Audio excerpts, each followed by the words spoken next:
Барыңыздарга кутман күн достор. Мен каналыма кош келдиңиздер. Бүгүн сиздер менен ашкабактан аябай даамдуу болуп чыга турган шорпо жасайбыз. Эгер видео сиздерге кызык болсо, акырына чейин көрүп, мен менен бирге болуңуздар. Бизге керектүү азыктар бул ашкабак, картошка, пияз жана сабиз. Баарын мен жууп тазалап алдым. Ашкабакты чоң бөлүктөргө бөлүп алабыз. Эгер сиздер тезирээк бышканын кааласаңыздар, мындан да майда бөлүктөргө бөлүп алсаңыздар болот. Мен бул жерде 2 картошка колдондум. Эгерде сиздер көбүрөөк адамга жасасаңыздар, анда адам санына жараша кошосуздар. Сабизди жана пиязды видеодогудай кылып чоңураак өлчөмдө туурап алдым.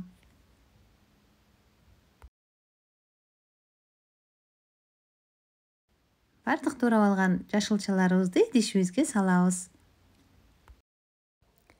Үстүнө кызыл паприка жана азыраак өлчөмдө туз кошобуз. Үстүнө жашылчаларыбызды жаба тургандай кылып суу куюп, жай отто кайнатып бышырып алабыз. Биздин тамагыбыз бышканча биз үстүнө кошуп жей турган сухари даярдайбыз. Ал үчүн нандын чекелерин кесип, 4 бурч кылып туурап алдым. Ал эми нандын чекелеринен мен кирешки жасайм. Аябай даамдуу чыгат. Баарын 4 бурч кылып кесип алабыз. Противенге пергамент кагазын төшөп, үстүнө кесип алган нандарыбызды салабыз. Нандарыбыздын үстүнө ушундай кызыл паприкадан себелеп салып чыгабыз. Кирешкибизди да дал ушундай кылып жасап алабыз.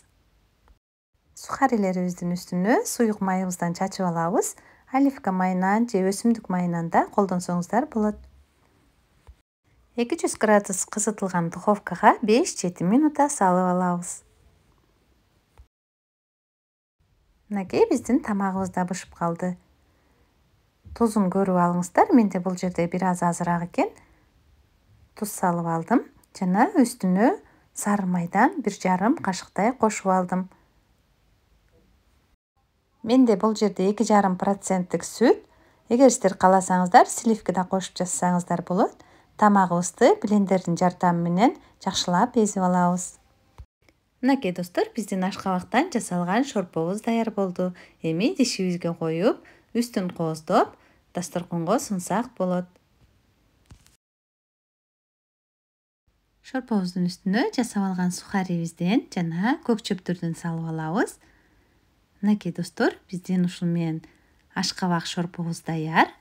Сиздер да сөзсүз түрдө ушул рецептин жасап көрүңүздөр. Менин каналыма жазылып, лайк басып, комментарий жазып кетиңиздер. Сиздер менен болгон Динара Калилова.